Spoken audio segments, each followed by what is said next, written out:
makhluk terbesar yang pernah Allah subhanahu wa ta'ala ciptakan di alam semesta ini. Apa itu? Arsyur Rahman, arsy Allah subhanahu wa ta'ala. Bicara tentang arsy,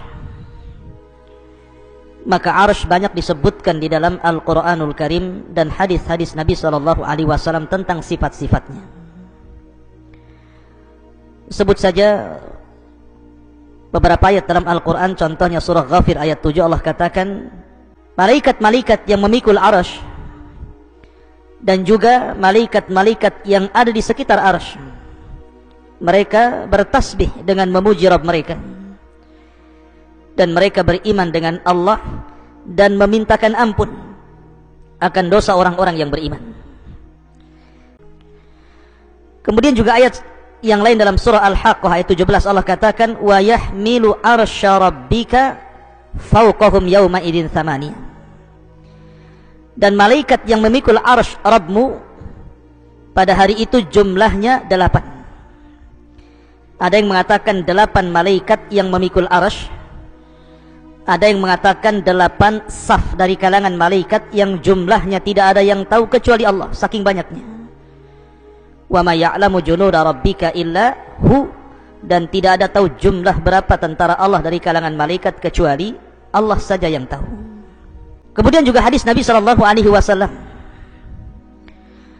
Nabi sallallahu alaihi wasallam bersabda ketika bicara tentang keistimewaan zikir kepada Allah subhanahu wa ta'ala, subhanallah wa bihamdihi adada khalqihi wa ridha nafsihi wa zinata arsyih wa midada kalimati. Jadi suatu ketika Nabi sallallahu alaihi wasallam pernah di masjid sampai waktu duha. Kemudian Nabi sallallahu alaihi wasallam terus-menerus seperti itu duduk di masjid sampai akhirnya datanglah sahabat Nabi sallallahu alaihi wasallam kemudian bertanya soal kenapa Nabi sallallahu alaihi wasallam duduk seperti itu dari subuh sampai waktu duha. Maka Nabi sallallahu alaihi wasallam menjelaskan tentang bahwa dia senantiasa membaca 4 kalimat ini. Salah satunya adalah waridha nafsihi wa zinata arsyih, dan beratnya arsy Allah subhanahu wa ta'ala. Artinya bahwa kalimat arsy itu disebutkan di dalam Al-Quran dan juga disebutkan dalam hadis Nabi sallallahu alaihi wasallam. Adapun di antara sifat-sifatnya, maka Allah subhanahu wa ta'ala menyebutkan di antara sifat-sifat arsy itu yang pertama, bahwa arsy Allah subhanahu wa ta'ala disifati dengan Al-Majid, Dzul Arsy Al-Majid. Majid itu artinya yang maha luas lagi maha besar, Mutawassi Al-Azim. Jadi makhluk yang sangat luas sekali dan besar sekali. Makanya dalam ayat yang lain juga Allah subhanahu wa ta'ala mengatakan Dzul Arsyil Azim, pemilik arsy yang sangat agung, yang sangat besar. Ya wajar, karena arsy Allah subhanahu wa ta'ala adalah makhluk yang paling besar yang Allah ciptakan di alam semesta ini. Hadis ini dari Abdullah ibn Mas'ud radhiyallahu anhum. Dia mengatakan bainas sama'id dunya wallati taliha 500 amin. Jarak antara langit satu ke langit berikutnya itu sejauh 500 tahun perjalanan. Wa baina kulli sama'in was sama'i 500 amin. Dan jarak antara langit ke langit berikutnya juga 500 tahun perjalanan. Wa bainas sama'is sabi'ati wal kursi 500 amin. Bahkan jarak antara langit ke-7 ke kursi Allah itu juga 500 tahun perjalanan.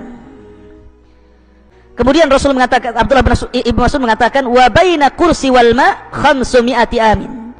Dan jarak dari kursi ke air yang ada di atas langit itu juga 500 tahun perjalanan. Wal arsyu fauqal ma. Dan arsy itu di bawah air, dan arsy itu di atas air. Wallahu fauqal arsy, dan Allah di atas arsy. La yakhfa alaihi syai'un min a'malikum. Allah tidak mungkin tersembunyi sedikit pun dari amal-amal kalian. Adapun besarnya, maka Nabi sallallahu alaihi wasallam dalam hadis Abu Dzar Al-Ghifari radhiyallahu an, dia pernah berkata, "Qultu ya Rasulullah." Aku katakan, "Ya Rasulullah, ayyuma anzala 'alaika a'zam?" Surat apa yang turun kepadamu yang paling mulia dalam Al-Qur'an ini? Maka Nabi SAW mengatakan, ayatul kursi, ayat kursi. Ya Abu Dzar, sesungguhnya 7 lapis langit ini bila dibandingkan dengan kursi Allah, maka seperti cincin dilempar ke padang pasir. Jadi kalau seandainya kita bandingkan besarnya 7 lapis langit itu, yang satu langit saja, langit dunia terbentang dari barat ke timur, utara dan selatan, hampir tidak ada batas dan tidak ada tepinya. Lah besarnya langit pertama digabungkan dengan langit kedua, digabungkan dengan langit ketiga, keempat, kelima, keenam sampai ketujuh, kemudian dibandingkan dengan besarnya kursi, maka Nabi SAW mengatakan 7 lapis langit itu ibarat cincin yang dilempar ke padang pasir, dan padang pasir itu kursinya Allah.